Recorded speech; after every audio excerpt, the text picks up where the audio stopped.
बड़ी खबर दिल्ली से आ रही है, जहां पर साकेत मेट्रो स्टेशन के पास एक बिल्डिंग गिरने से बड़ा हादसा हो गया। 5 मंजिला ये इमारत कल शाम अचानक भरभरा कर गिर गई। बिल्डिंग में अलग अलग कंपनियों के कॉर्पोरेट ऑफिस चलते थे। वीकेंड होने की वजह से आज वहां लोगों की कमी थी, यानी लोग ज्यादा मौजूद नहीं थे। लेकिन बिल्डिंग का मलबा बगल की कैंटीन पर गिरा, जहां कुछ स्टूडेंट्स डिनर कर रहे थे। हादसे के बाद स्थानीय लोगों ने सबसे पहले मदद शुरू की, लोगों को मलबे से निकालने का काम शुरू किया। इसके बाद मौके पर फायर ब्रिगेड, एनडीआरएफ और डीटीएमए की टीम पहुंची।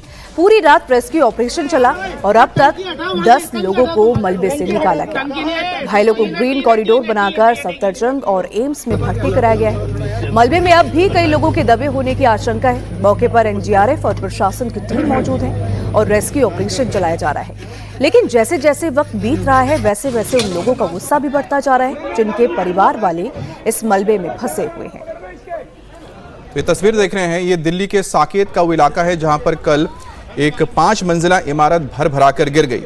अब वीकेंड होने की वजह से, यानी कि शनिवार होने की वजह से दफ्तर में लोग मौजूद नहीं थे।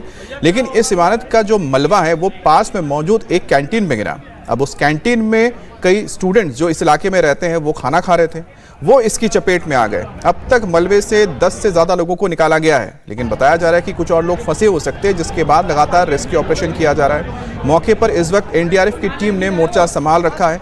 जिनको यहाँ से निकाला गया उनको ग्रीन कॉरिडोर बना के अस्पताल तक पहुँचाया गया है, सफदरजंग तक ले जाया गया है। लेकिन बड़ी बात यह है कि आखिरकार दिल्ली में साकेत जैसे एक पॉश इलाके में अगर 5 मंजिला इमारत भर भरा कर गिर जाए तो उसके कंस्ट्रक्शन पे सवाल उठता है, और साथ ही जिनकी ओर से इस बिल्डिंग के नक्शे को पास किया गया या बिल्डिंग की जो क्वालिटी थी उसकी देखरेख करने वाले उसके जिम्मेदार लोगों पर सवाल उठता है कि कैसे इतनी बड़ी घटना हो सकती है। अब सोचिए कि यहाँ पर कई सारे दफ्तर चलते थे और आसपास का इलाका आप देखिए कि कितना घनी आबादी वाला इलाका है। अब यहाँ पर इमारत बनाई गई है और जैसा प्रतीत होता है कि शायद हो सकता है जो लाल डोरा इलाका कहते हैं, जिन्हें जो गांव क्षेत्र पड़ता है, ग्रामीण क्षेत्र पड़ता है दिल्ली के अंदर, अर्बन विलेज जिसे कहा जाता है, उसके अंदर ये इमारत बनी हुई थी। अब यहाँ पर कई बार जो म्यूनिसिपल कॉरपोरेशन होता है उसकी दायरे में नहीं आता है, उसका दायरा नहीं होता है। लेकिन फिर भी अगर यहाँ पर इमारत बनाई जा रही तो इसकी क्वालिटी की जिम्मेदारी किसकी है? अगर यहाँ पर दफ्तर में लोग मौजूद रहते तो आप समझ सकते हैं कि कितने लोगों की जान जाती। आप देखिए आसपास का जो पूरा इलाका है पूरी तरह से आबादी वाला इलाका है, यहाँ पर कितनी सारी इमारतें इसी तरह से बनी हुई हैं।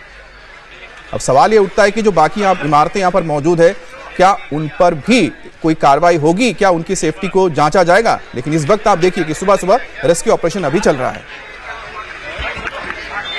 तो ये तस्वीरें आप देख रहे हैं, किस तरीके से रेस्क्यू ऑपरेशन चलाए जा रहे हैं। मलबे से उन लोगों को निकाला जा रहा है जो इस मलबे में फंसे हुए हैं। उनके परिवार वाले काफ़ी ज़्यादा परेशान हैं कि आखिर कब उनके परिजन इस मलबे से बाहर निकलेंगे।